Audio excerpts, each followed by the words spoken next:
in a quiet suburban neighborhood where everyone thought they knew each other. One woman's cruelty would push a decorated veteran to reveal the side of himself no one expected. What began as a petty act of HOA bullying would spiral into an unforgettable showdown that changed the community forever. Before we dive into this unbelievable story of neighborhood drama, hidden pasts, and ultimate justice, make sure you hit that like button, subscribe, and turn on notifications. You won't want to miss how this battle between a power-hungry HOA Karen and an ex-Special Forces commander unfolds. The morning sun poured over a well-manicured cul-de-sac, lined with pristine lawns, designer mailboxes, and homes that looked like they'd been copy-pasted from a catalog. This neighborhood thrived on appearances, and no one guarded those appearances more fiercely than Karen, the self-appointed enforcer of the HOA rules.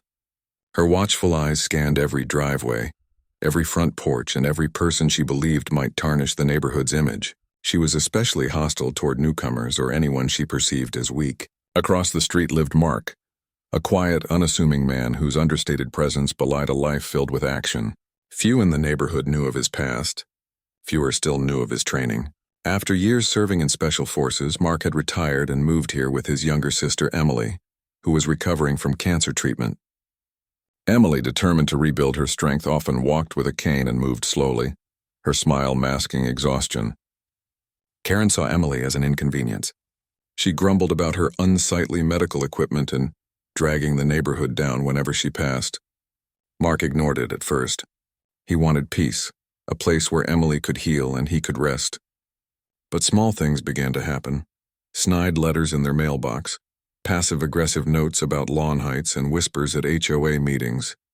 The tension built quietly, like a fuse burning toward an inevitable explosion. One warm afternoon, while Emily struggled up the walkway with her cane, Karen approached, her expression twisted in self-righteous disdain.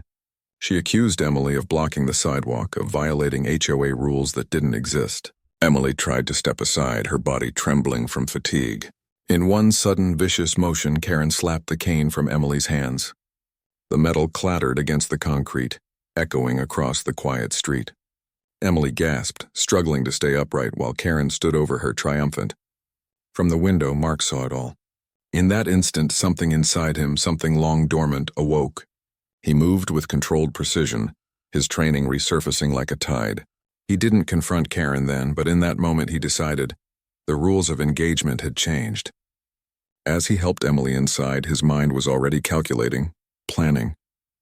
The ex-Special Forces commander would handle this his way. This was no longer about HOA disputes. This was about protecting family. That night, Mark sat in the dim glow of his home office, his fingers tapping a slow rhythm on the desk as memories of missions and tactics filled his mind. He'd always believed in restraint, in never using his skills outside the battlefield. But Karen's attack on Emily had crossed a line.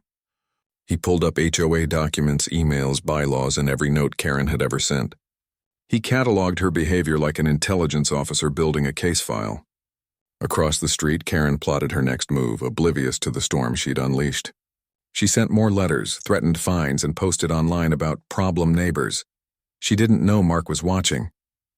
Over the next week, subtle changes occurred. The HOA board began receiving anonymous complaints about Karen's own violations, unauthorized renovations, misused funds, and false fines. Evidence appeared in their inboxes, photos attached, timestamps clear. At first, the board dismissed it, but the weight of proof grew impossible to ignore. Meanwhile, Mark focused on Emily, making sure she felt safe and supported. He reinforced security cameras, documented every encounter, and began networking quietly with other neighbors who'd suffered under Karen's reign. Old veterans, single parents, retirees, all had stories. Slowly, a coalition formed, invisible but powerful. Karen, sensing resistance, grew more aggressive. She tried to publicly humiliate Emily at the next HOA meeting, calling her a drain and non-compliant. Mark sat in the back, silent, his expression unreadable. He noted every word, every outburst. The meeting ended in chaos, Karen's voice shrill as board members exchanged uneasy glances. That night, Mark laid out his plan fully, a strategy to expose Karen and end her influence permanently. He wouldn't resort to violence. His training had taught him better. but he would dismantle her power with precision, patience, and undeniable evidence. Dawn broke over a neighborhood transformed. Whispered rumors spread from house to house about Karen's hypocrisy. Anonymous flyers appeared in mailboxes detailing her misdeeds, misuse of HOA funds, personal vendettas, and illegal fines she'd imposed. Residents who'd once feared her began questioning her authority. Karen lashed out, calling emergency meetings, sending threats, and patrolling the streets like a general losing a war. Meanwhile, Mark moved like a shadow. He coordinated with sympathetic board members, presented documented proof at a secret pre-meeting, and even contacted local news about the abuses of power within the HOA. Reporters began sniffing around. Karen's composure cracked. She screamed at neighbors, doubled her threats, and tried to frame Mark for fabricated violations. But the evidence against her was overwhelming. One evening, as Emily watched from the porch, Mark returned from another quiet meeting with allies. For the first time since the Kane incident, Emily saw a glimmer of hope in his eyes. The neighborhood wasn't just tolerating Karen anymore, they were resisting her. Karen's final act of desperation came when she tried to forcibly enter Mark's property under the guise of an inspection.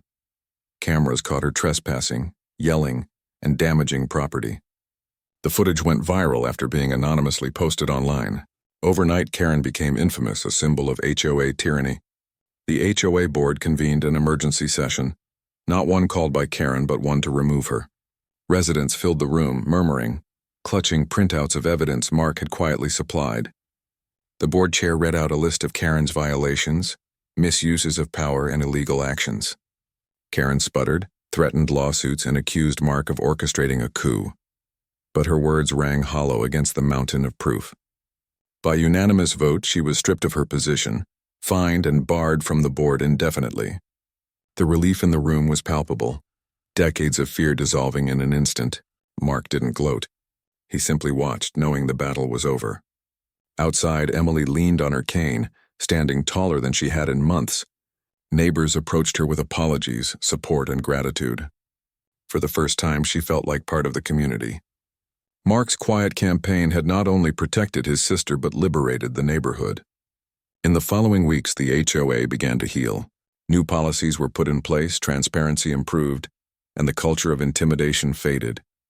Karen moved away shortly after, unable to endure the loss of her control. Mark returned to his peaceful routines, tending the garden and walking with Emily. The ex-Special Forces commander had done what he always did: protect the innocent, neutralize the threat, and restore order. Only this time the battlefield was a cul-de-sac, and the victory belonged to an entire neighborhood. If you found yourself rooting for Mark and Emily in this incredible story, hit that like button, subscribe, and share this video with friends. More unbelievable HOA dramas and real-life neighborhood showdowns are coming soon, and you won't want to miss them.